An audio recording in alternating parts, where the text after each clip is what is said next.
Um, we're coming. You can do it, Sam. You can do it.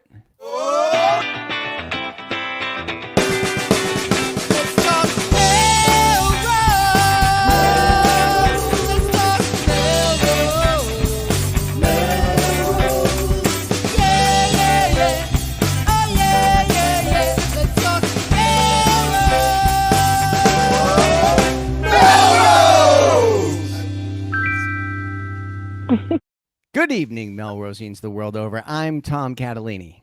I'm catching up, Sam Hammer. Catching up. I'm Nancy Brinchero. And I'm Michelle Carson. Awesome job. Welcome aboard. This is Let's Talk Melrose. Melrose, it's a show where Melrosians talk to Melrosians about Melrose, and we have two stellar Melrosians joining us tonight, Sam. Saving the show this week, I think. Seriously.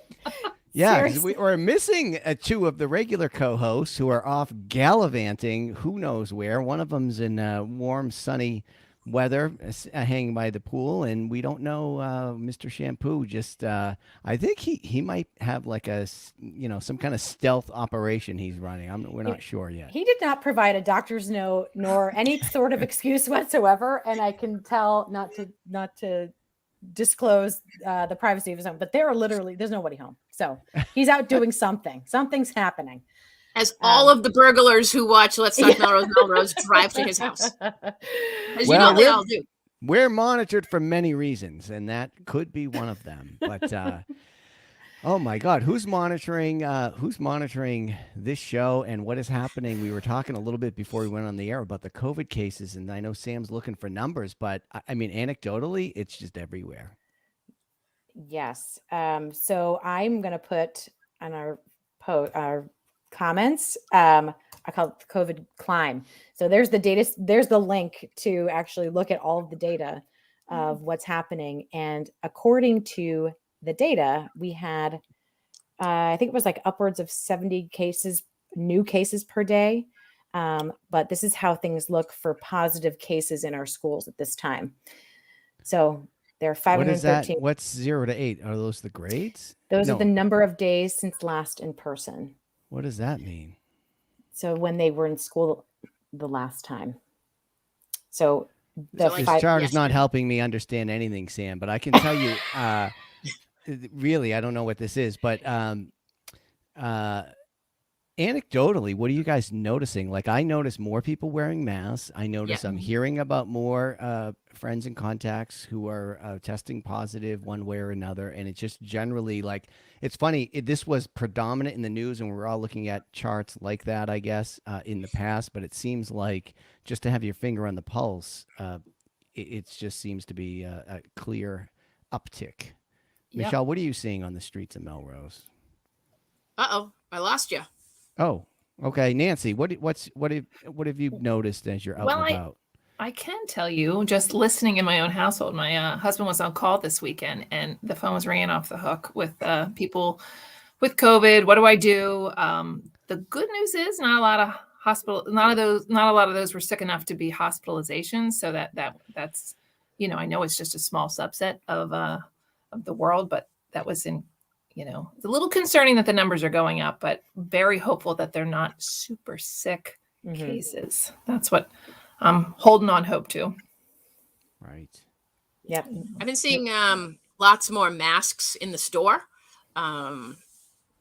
Interestingly, it's always interesting to observe, like when masks first went away last summer, most people wore them, and then it dwindled, and then nobody wore them, and then so it goes up and down, and definitely more. Yeah.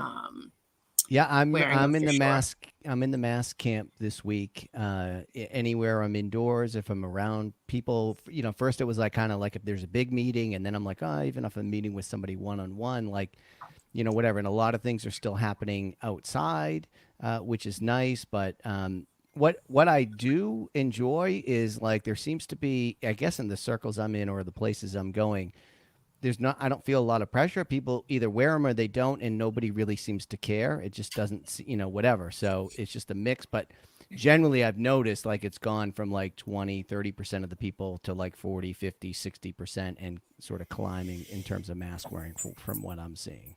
Yeah. Well, there was a big flurry in the moms of Melrose tonight talking about, should we ask folks to mask again? Should you be mindful of masking again, and back and forth? But it does come into play now that we're in kind of the last stretch of school for a lot of kids. And we're going to talk to our thankful guests about grad night, but graduation, prom. So even this weekend, I'm going to pivot for a little bit. Wait, James wait. Are oh, we going into the news, Sam? Yeah. We can't. If you're going to cross that line, we have to play the music.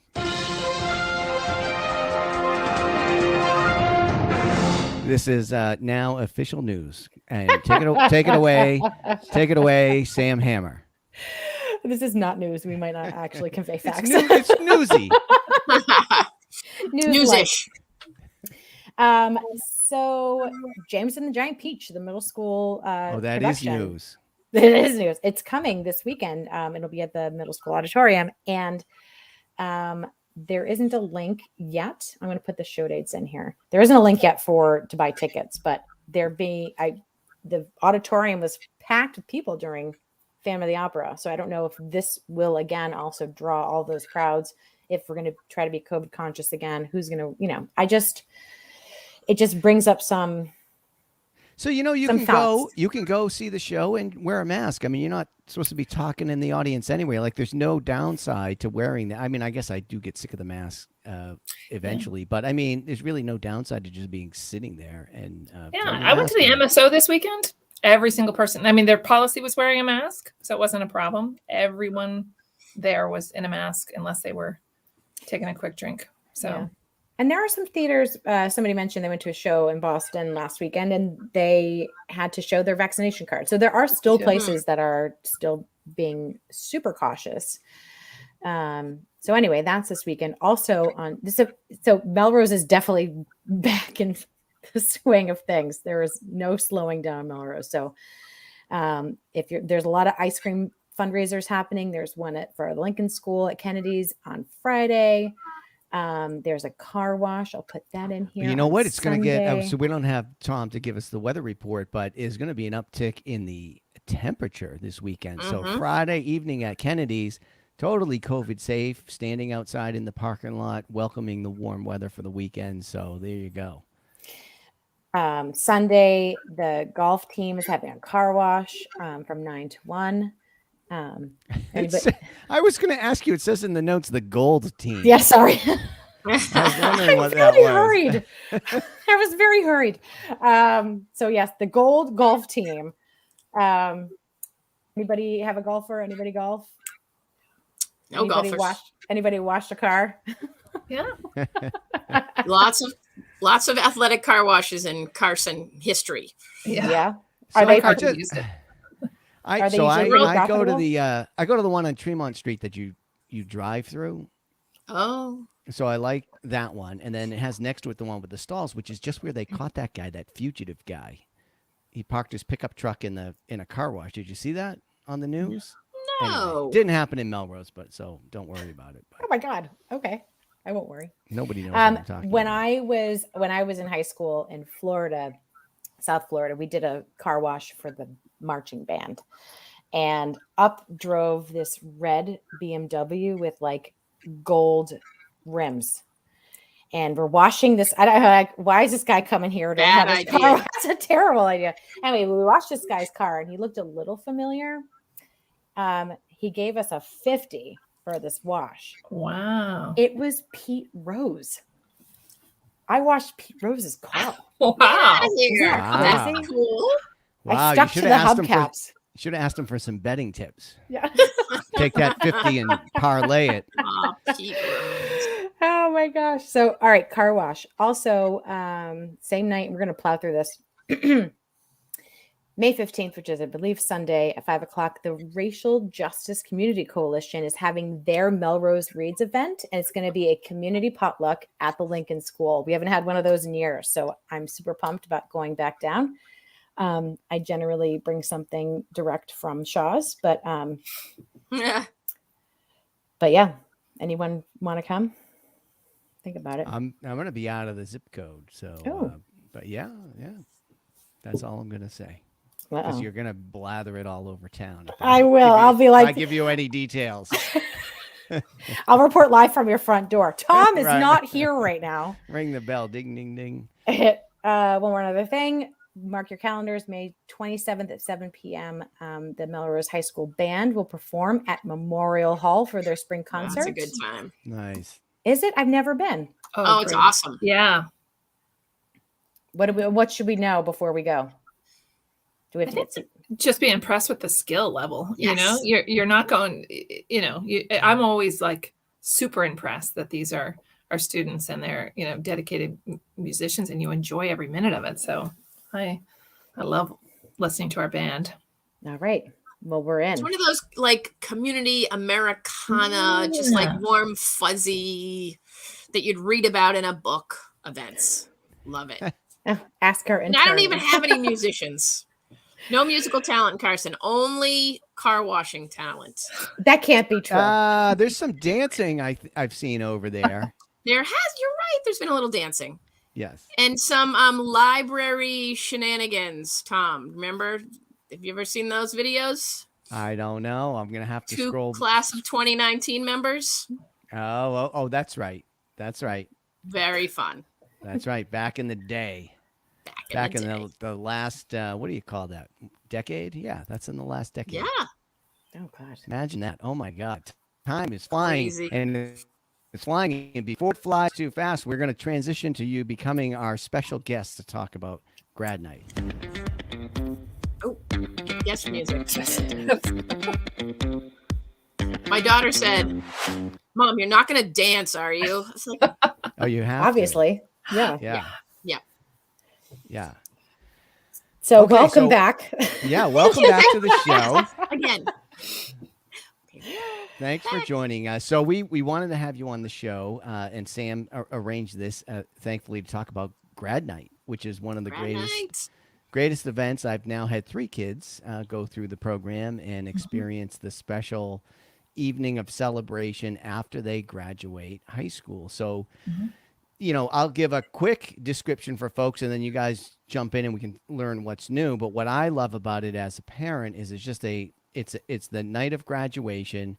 It's a safe place and a fun place for the kids to celebrate. So they all stay together. They stay on campus. They stay in the building and outside overnight until breakfast the next morning.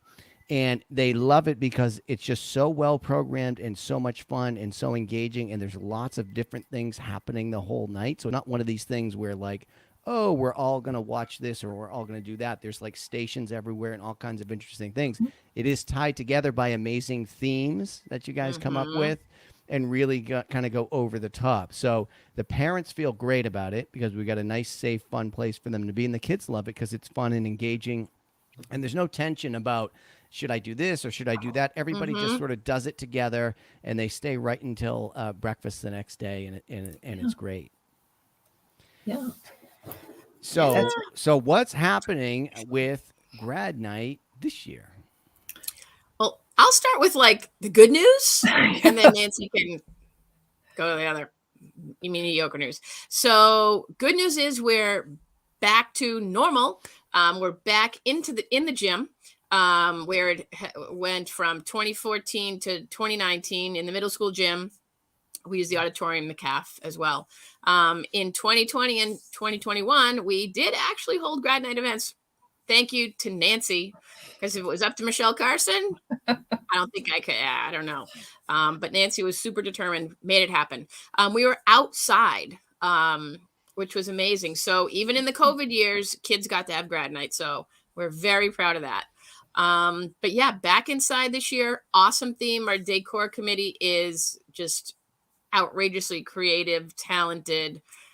In the beginning, I used to like, let's vote on the theme. And now I'm like, whatever you guys want to do, make you happy, just do it. And they run with it. And grilled cheese truck is back. Everyone looks forward to that. They're awesome. They come in the middle of the night. And grilled cheese, amazing. Inflatables, like loads of games, prizes, just so much fun. So it's happening. And Nancy can fill you in on a little bit of the little like things that are making us go this year. Yeah. Well, I think probably the last 2 years were tough. So we weren't exactly sure what was going to happen. So we had to quiet down on our fundraising. So we went down to the bare bones of all of our emergency funds. So this year is a year of starting with nothing. And we work with a lot of small event people who had a tough 2 years. So all of their prices have gone up, understandably. We have the casino folks that come in, and the inflatables, and even even some of the food vendors, understandably their prices have gone up. So we had a bit of a hole this year from a fundraising standpoint, but we've had very generous people in our community donate to Grad Night. And we still have two more fundraisers left that I think are going to get us there. One is we're having a senior parent farewell shindig next Thursday, the 19th at Bobby C's. And that just gets senior parents together to kind of network. And Bobby C's gives us some proceeds there, and there'll be raffles, a little party for the parents. And then we also have this cool thing called the Wish Wall. And the Wish Wall is if anyone, like a grandparent or an aunt, an uncle, a coach, a neighbor that sees a senior graduating and wants to leave a little message for them as they line up for Grad Night to come in, and as they leave, we have this big wall of messages called the Wish Wall. And you can leave a picture or just a message for a small little donation. It's kind of like, at the back of your program book, sometimes you see people do that. That is a really exciting fundraiser. And that's going to take, those two fundraisers are going to push us up to where we need to be. So it is getting close. So we're sort of crossing our fingers because our emergency funds are gone, but I'm optimistic. I mean, this community always rallies, always does what it needs to do. And it's such a beloved event that even people that don't have kids in the school system just think, oh, now that's a cool thing, that we're going to keep these kids safe on a statistically dangerous night. And all night till 5 a.m. And 90% of the class goes. I mean, so this is an inclusive event that's a no-brainer for everybody. That's the scary news this year, but I'm confident that the Wish Wall and the senior parent farewell is going to do what it needs to do. Of course, we still take direct donations. So if anyone's just I don't want to do either of them, just leave my money. We'll take that too. So I just did that. I promise I was also paying attention. But I'm super grateful for Grad Night and all the work that you all do and the teams of volunteers. I was a volunteer, I think just once, and I plan on more. And I've seen Stephanie Catalini there, at least. Tom, I don't know if you've gone. Stephanie's worked a lot over the events, and it's been a great contributor. And I helped out 1 year with this crazy lighting setup thing. That was a little bit, I got to see a little bit. So I'm not like a true sort of full-fledged volunteer. Stephanie's been carrying the torch from our household, but I did get to see some stuff behind the scenes, and it's a tremendous amount of work. But the energy is like super high. Like everybody's excited to be there and to pull this thing off. So there's a lot of, there is real work, but there's a lot of excitement around it, and people seem really happy to do it and, take some late night shifts and make sure everybody's, it's just such a good, wholesome, it's the right thing to do. It's amazing. I think it was there for the I don't know, the Jungle Amazon year that was outstanding. Like totally changed and transformed the gym. And of course I'm there and I'm like, I want this. I want to do this. So it obviously doesn't make any logistical sense to allow non-graduates to come and play. But if you could figure out a way for non-graduates to come and play, that would be fun. Totally fundraise the heck out of that. Well, so who volunteers, and how's that going this year in terms of getting enough people to participate and help? And how do you keep it going? Since I think you said, Michelle, 2014. So we're coming up on, 8 years or so. How do we keep this thing going in terms of volunteers? Nancy?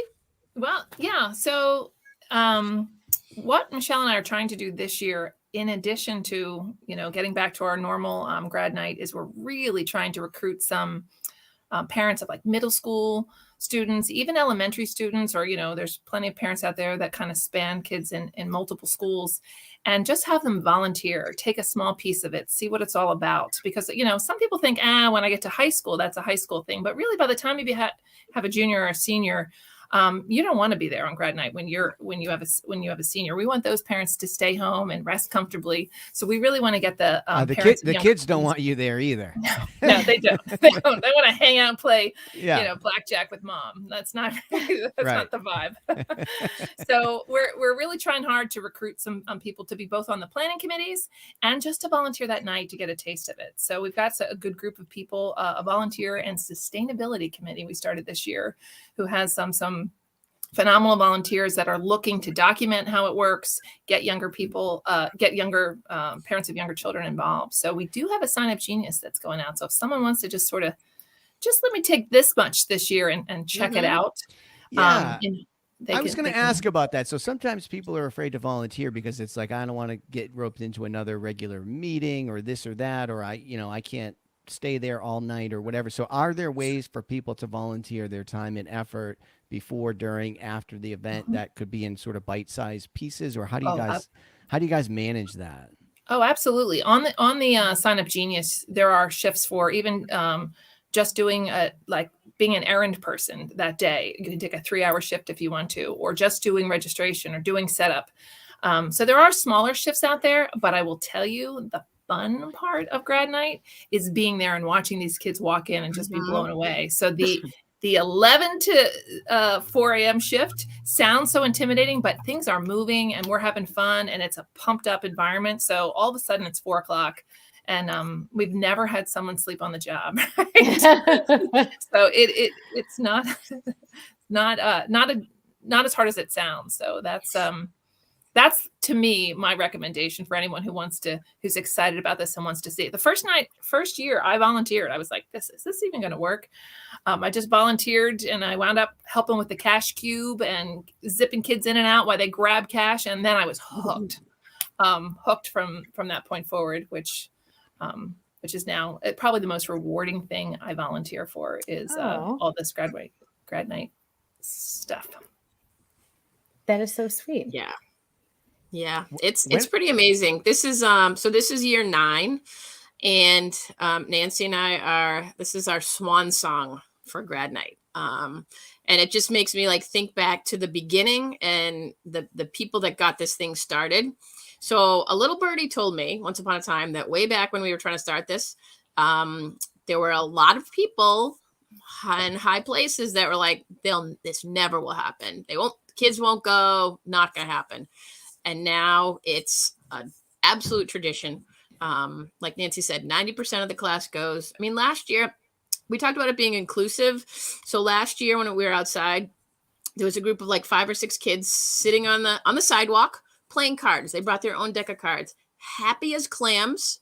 Didn't want to do, wipeout or mini golf or whatever. They just wanted to be together and play cards. And they had a safe place to do that all night long with food and iced coffee. And so that was so cool to see. Somebody said to me, I saw a girl sitting on a wall reading a book. And I was like, but she was at grad night with all of her people. Right. Yeah. So and she was just holding a bunny right before that too. So it wasn't all night, right? And then reading a book, right. But yeah, just anybody can come. You don't need a date. You don't need a dress or a tux or anything fancy. And we also have kids that aren't sure they can stay up all night too. So we never require you to stay all night. We just find out in advance if your parent wants to know if you want to leave early or not. So we do have some precautions in place. And I can tell you, I don't think there's been a year, Michelle, that parents come up to us and say, my daughter or my son said they were only going for an hour and they came home at 5 a.m. because they couldn't leave because it's one event after another, and there's prizes and lots of food and fun entertainment. So I tell any kid who might be kind of on the fence about this idea, just come for an hour and just check it out. Get a taste of it. You're allowed to leave if it's not your thing, or you're tired, or you have something the next morning that's concerning. And then usually we have very few kids who leave before 5 a.m. Probably could count them on one hand. Wow, it's so fun. So what else do we need to know? We've made donations. We're going to sign up as volunteers. I'll tell you what I heard. I heard that these two are graduating grad night. Yeah. So we got to do a party for these two so they can stay up all night Right. and have fun and play games and Yeah. magic tricks. I think we're going to like the Capitol Grill for the early bird special. I think Yeah. that's going to be it for us. Yeah. Well, that's pretty good. That's a pretty good plan. But So yeah. who's the baton being passed to? I was just going to ask. yeah, well, we had talked about in 2019, like, okay, next year we got to start training a new crew, but next year was COVID year. And then the next year was COVID year, and we couldn't really train people because it wasn't what a normal grad night was. So this was the year. And we have some amazing people who stepped up, people who I had in the back of my mind for a long time and was just like waiting for the perfect opportunity. And they were ready, thank goodness, when we needed them. So we're training new folks. Yeah. And they really jumped in with both feet. It's pretty amazing. So, So they'll observe this year, and then we'll spend some time. You know, we're not really going anywhere, but so we'll always be around to help out. But it is kind of time. We want this to last forever. Right. So we'd like it there to have a plan in place that there's always new recruits of parents coming along that want to get involved in something awesome and take a part or take as much as they want and help keep the tradition strong. So Right. It's got to become multi-generational now. Yeah. But here's a note from our audience just thanking you for all of your work. So true. so nice. Takes one to know one. Yep. That's awesome. Yeah, this was true. Right. Yeah. So So I had Go ahead. interrupted Sam before. Is there anything else we should know? Anything else the community should do, for this time around or the future? yeah, just just quick, like very immediate for this year. If there's any parents of seniors, caregivers of seniors out there, seniors do have to fill out a registration form with, all their pertinent information, their allergy information, their shirt size. That was mailed to their Melrose High School Gmail account. So make sure your student has done that. Very important. Did you do that, Will, backstage? Yeah, he's giving thumbs us a up. thumbs I can up. check. All right. He's on board. Right. Nancy will check. She will check.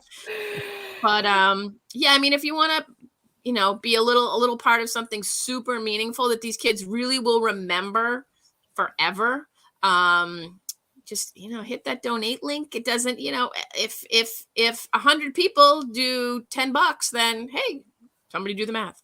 It's That's a lot. It's a lot. That's So almost every little bit- $1,000. There you go. Every little bit helps. So that's, Yeah. I should have asked this. I should have asked this before, and sorry to go back. I know we're wrapping up, but can you talk about how much this thing costs in total? Yeah. Hmm.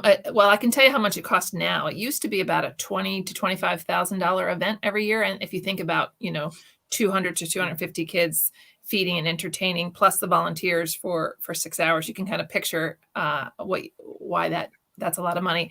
This year, our budget's $37,000. So okay. that's how much of a jump we had to go up, even though, we're just trying to have the same event that we've had before, because we think we've got a formula down, with the exact prizes, the exact entertainment, the exact food.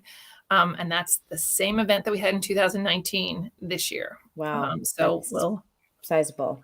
it's a big ask, but the kids say it's worth it. So And all privately funded, no grants or anything so far. Melrose Bank Foundation has been very generous and has given us a $5,000 grant every year for the last couple of years. So we're and we've had some nice contributions from businesses, but that grant is super helpful. Yeah. Yeah. That's a heavy lift. Yeah. So, all right. Well, what do you think, Tom? We did it. We didn't do anything. These two were doing everything. What do you mean we did it? So not only are they running grad night for 10 years and getting ready to pass on something that's super awesome in a sustainable way over time, they ran our freaking show this week. So we are the ones adjacent to greatness. Yes.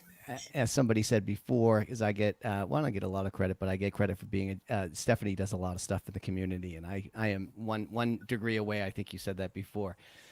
So we're privileged to know you. Thank you for coming on the show to share the story, and we hope the LTMM community rises to the challenge here and hits that donate link. If all of our viewers each donated $1, I don't know how much you would raise, but it would be $1,000 a week. Yeah, There you yeah, go. yeah, right. So we're Thank hoping you for that having us. we're hoping that the full LTMM effect is blesses this event with money raining down. I don't know what I'm talking about now. It's time to end the show. Yeah. Thanks for coming on. Thank you. Thanks for Thank having you us. for having us. All right. We'll see you around town.